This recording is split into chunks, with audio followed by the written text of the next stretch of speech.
Shimoliy qutb va uningga yaqin joylarda namoz vaqtlarini bekitish va namozlarni jamlash to'g'risida. Savol. Assalomu alaykum ustoz. Shimoliy qutb va uningga yaqin joylarda 5 vaqt namoz vaqtlari qanday bekitiladi? Men turayotgan yer Shimoliy qutbga yaqin bo'lgach, kunduz sal qisqa, haftada bir kun dars vaqti, namoz vaqti bilan bir kelib qoladi. Bu vaqtda namozlarni darsni tugatib, andin jamlab o'qisam bo'lamdi. Yoki dars vaqtida qalbimda imo ishoratlari bilan o'qisam bo'lamdi. Va yoki cho'qim o'z vaqtida arkanlari bilan to'liq o'qimasam qat'iy bo'lmamdi. Javob. Va alaykum assalom va rahmatullohi va barakatuhu. Barliq hamd sanolar Janobi Allohga bo'lsin. Durud va salomlar payg'ambarimizga, u zotning oila taobatlariga, ashablariga va u zotga toki qiyomatgacha ergashganlarga bo'lsin. Hammaga ma'lumki, 5 vaqt namoz vaqti belgilangan ibodatdir. Haq Taoloning haqiqatan namoz mu'minlarga vaqti belgilangan farzdir degan oyati buni aniq bildirdi.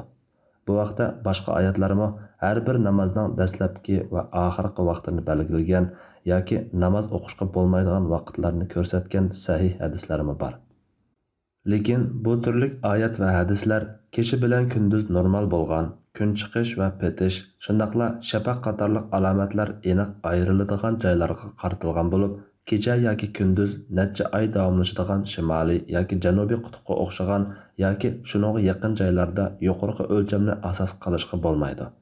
Chunki bu joylarda necha kun yoki necha oy kun chiqmasligi, har bir sotkada bir chiqsimi kecha yoki kunduz intayin qisqa bo'lganlik tufayli ba'zi oylarda xubtan bilan bomdod vaqtlari bir-biriga kirishib ketishi mumkin. Shunga Yevropaning shimoliy qismiga joylashgan, shimoliy qutbga yaqin bo'lgan ba'zi davlatlarda yashayotgan musulmonlar ro'za tutish va eg'iz echish masalalarida qiyinchiliklarga duch kelganidek namoz vaqtini bekitishdimi qiyinchilikqa duch keladi. Normal bo'lmagan joylarni ikki turga ayirish mumkin. Biri kecha yoki kunduz bir sutkadan ortiq davomlashadigan shimoliy yoki janubiy qutbga o'xshagan joylar. Bu joylardagilarga 24 soat 5 vaqt namoz farz bo'lib, ularni 24 soatga bo'lib o'qiydi.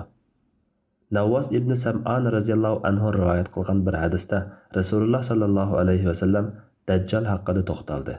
Biz: "Ya Rasululloh, u zaminda qanchalik turdi?" deb so'rasak, Rasululloh: 40 kun. Uning birinchi kuni bir yildak, ikkinchi kuni bir oydak, uchinchi kuni bir haftadak, andan qolgan kunlari sizlarning kunlaringlardek dedi.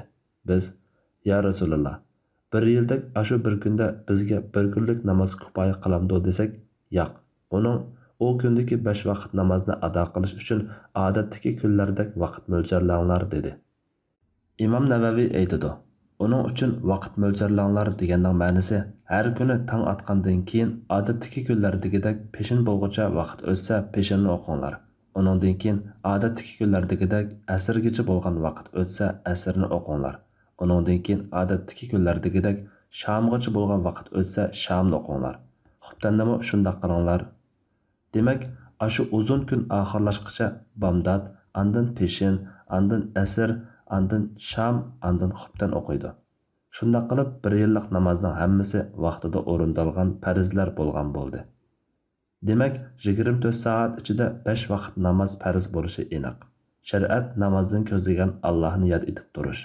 24 soat ichida sunnat va nafl namozlar oldi keynida bo'lgan 5 vaqt farz namoz o'qish orqali qalbini Alloh bilan bog'lab turish qatorliq maqsadlarimi 5 vaqt namozdan 24 soat ichiga muvofiq taqsim qilinishi bilan vujudga chiqadi. Bu taqsim 24 soat ichidagi kun petish va shafaq qatorliq alomatlari bilan mumkin bo'lmagan ahvolda bundaq joylardagi 5 vaqt namozning vaqtlari boshqa joylardagi 5 vaqt namozning vaqtlariga asosan bekitiladi. Ya'ni Makkaga yoki 5 vaqt namoz vaqtlari aniq bilinadigan eng yaqin normal vaqtli shahar vaqtiga qarab bekitiladi. Ro'zami shundaq. Sham bilan xubtan kunduzga o'dil kelib qolsa, kunduzda o'qiydi. Peshin bilan asr kechaga o'dil kelib qolsa, kechada o'qiydi.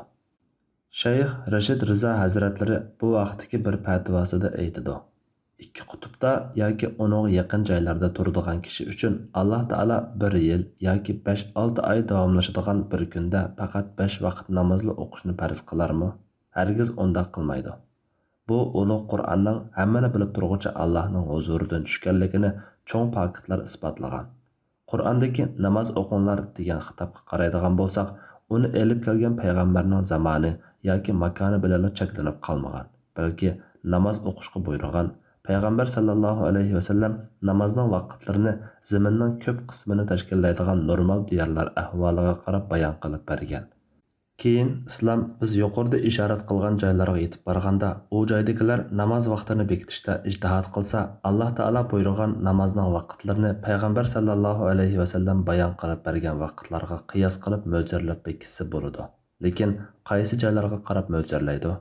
Bir qarashda shariat ahkomlar yo'lga qo'ygan Makka Madinaga o'xshash normal yurtlarga asosan deyilsa, yana bir qarashda ularga eng yaqin normal diyorlarga asosan deyilgan. Bu ikki qarashning har ikkisi joizdir. Chunki bu aniq hukm belgilanmagan ijtihod qilinadigan masaladir.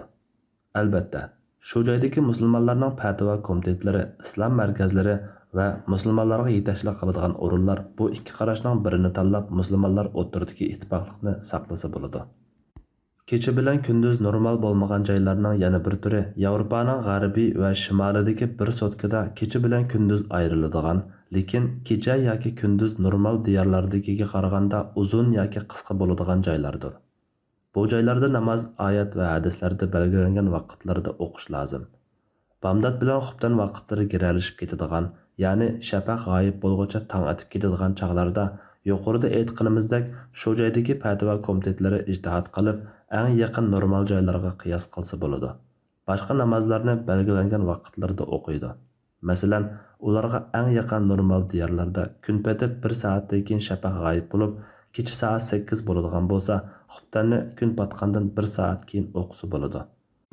Xubtanni bekitish qiyin bo'lgan joyda kecha 12 soat bo'ladigan bo'lsa, ularga shafaqning g'oyib bo'lishini kun patgandan 1,5 soat keyin belgilaymiz. Chunki ularga eng yaqin normal joylarda shafaq 1 soat turadi. Ularda kecha 8 soat bo'lg'achqa bu kechining 8 dan 1 ga to'g'ri keladi. Demak, kechining 8 dan 1 bo'lgan 1,5 soat deb mo'ljallandi. Sizning dars vaqtida namozni vaqtida o'qiy olmaslik masalangizga kelsak, dars vaqtida qalbingizda imo ishoratlari bilan o'qisangiz bo'lmaydi. Namoz dars vaqtiga taqishadigan kunda peshin bilan asrni, sham bilan xubtanni jamlab, ikki namozning birining vaqtida yo birini ilgari surib, yo birini keyingining vaqtiga kechiktirib o'qib olsangiz bo'ladi. Alloh eng to'g'risini bilguchidir. Fatvoda Doktor Abdul Aziz rahmatulloh. Fatvolar majmuasi 3-tom.